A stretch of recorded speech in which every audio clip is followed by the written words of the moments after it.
Hello, friends, fiends, and fellow UBTubers, and welcome to episode 680 of the Daily Comic and Collectible.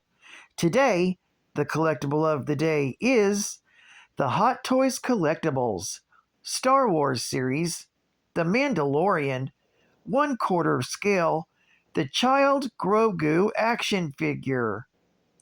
The Star Wars series The Mandalorian's beloved mysterious green alien, who has been pursued by bounty hunters on behalf of the Imperial interests, continues his adventure in a dangerous galaxy with the Mandalorian.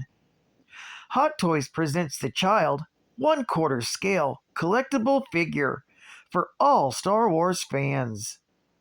Based on the appearance of the Child, also known as Grogu, stands in the 1/4 scale at close to 4 inches in height. The Child Collector's figure features 2 interchangeable head sculpts and 3 pairs of interchangeable ears. The authentic and detailed likeness is captured in the child's facial expressions, with both natural and mouth opened.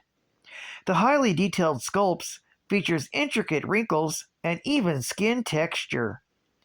Grogu, or the Child, comes on a newly developed body with specialized frame for a wide range of articulations. Also included are 3 pairs of interchangeable hands and arms, and each head sculpt is specially hand-painted.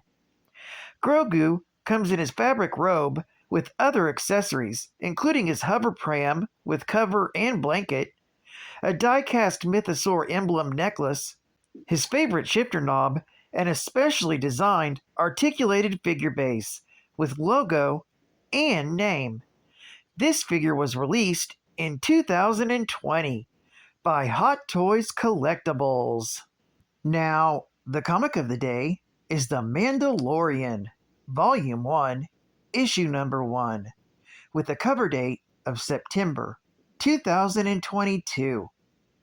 This is the 1 in 10 concept art variant cover, written by Rodney Barnes, with art by George Genti, and cover by Lucasfilms. This issue is titled Chapter 1, The Mandalorian. The story opens with the Mandalorian on a snow-covered planet, hunting someone down with a tracking device. While nearby, in a cantina, there are 2 thugs attacking a blue alien that highly resembles a fish. They even discuss how much money they can make selling his glands. Suddenly, the cantina doors open, and there stands Mando. Everyone in the bar stops what they are doing and turns to stare at the newcomer. One of the thugs that was attacking the blue alien strides up to the bar and angrily accuses Mando of making him spill his drink. The thug, unfortunately, keeps pushing Mando and won't leave him alone, until finally Mando takes matters into his own hands, beats up the thug, and forcibly throws him out of the cantina. A lot worse for wear. The blue alien profusely thanks the Mandalorian and even offers him money for his appreciation. However, Mando then shows the alien a bounty puck from the tracking device earlier, and it has the blue alien's info. The alien tries to bribe Mando to let him go, but Mando responds with his famous line, where he offers the bounty an option: to be taken in warm or to be taken in cold. Mando ends up taking the alien back to his ship to eventually redeem the bounty. Unfortunately, Mando has to deal with a native creature that luckily only takes a bite out of his ship. It's not long before on the ship, the alien says he needs to use the vac tube. However, it's actually looking around for a way to escape. The alien ends up in the cargo and finds all of Mando's other bounties, frozen in the infamous carbonite. Unfortunately for the alien, Mando sees him snooping and throws him into the carbonite freezing chamber. Later, on the planet of Navarro, Mando meets up in the cantina with Greed Karga, and collects his bounty on his 5 pieces of carbonite cargo. He ends up wanting the few remaining bounties, but is offered a special bounty that will pay handsomely. However, there is a catch. There is no puck or chain codes, and it's a face-to-face commission. Mando leaves the cantina and heads to the meeting with the person offering the high reward. He offers Mando a bar of Beskar up front and a Chemtono of Beskar upon completion. The task is to bring back a 50-year-old bounty alive, if possible. Dead is acceptable at a significantly reduced reward. Mando, of course, takes the bounty because Beskar is so rare, yet needed to make Mandalorian armor. Mando then leaves the meeting and heads to his clan's headquarters and meets with the armorer, who creates Mando a shoulder pad out of the Beskar and offers the rest up to the new foundlings. Orphans taken in by the tribe with nowhere to go. This causes Mando to have a flashback to the destruction in his past that caused him to become a foundling as well. Soon enough, Mando leaves the planet and heads for his bounty on Arvala 7. However, not long after his arrival, and just into starting his hunt, he's attacked by blurgs and barely escapes with his life, although the blurgs weren't as lucky. It's then Mando is stopped by an Ugnaught named Quill, who offers to help him find his bounty on the condition he helps him with the blurgs. And with that, Quill has spoken. A man of few words. Once Quill helps teach Mando how to ride a blurg, they set off for the bounty. Here we find out that Quill has no love for bounty hunters, and they've disturbed the planet's peace. But he's helping Mando because he had never met a Mandalorian before. And the quicker the bounty is gone, the quicker the return to peace on the planet. It's not long before they reach their destination and the bounty's location. Mando finds an assassination bounty droid already on the scene, IG-11. The two bounty hunters end up making a deal to split the bounty and to work together, even though we find out Mando hates droids. The two bounty hunters make quick work of the bounty's protectors. However, while inside the room where the bounty's supposed to be, they find a baby Yoda, but they refer to him as the child. Although Mando's bounty was to be alive, IG-11's commission stated to terminate.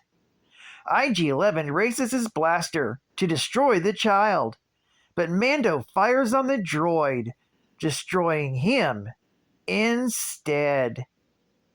The story ends with Mando and the child face to face.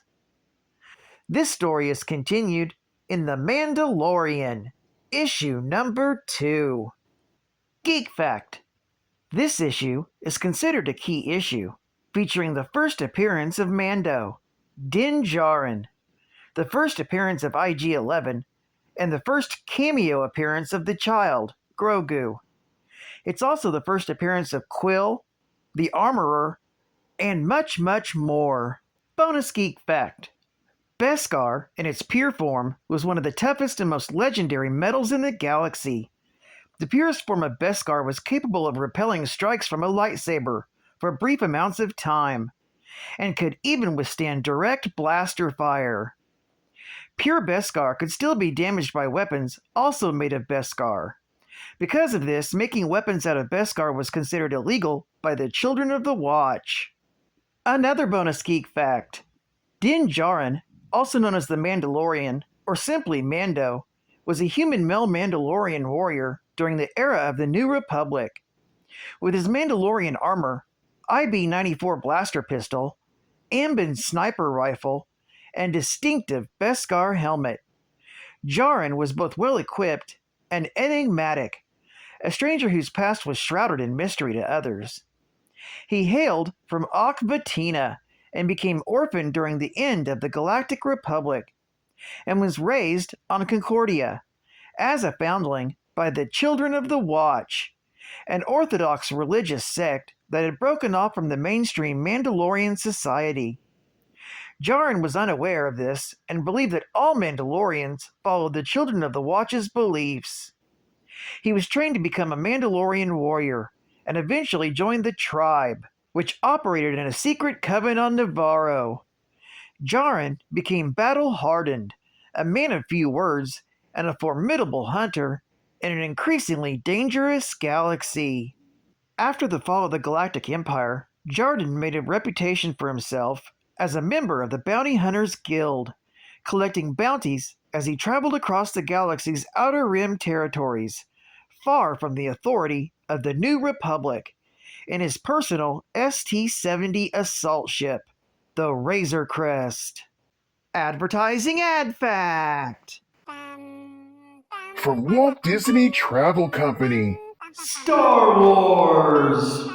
Galactic Star Cruiser.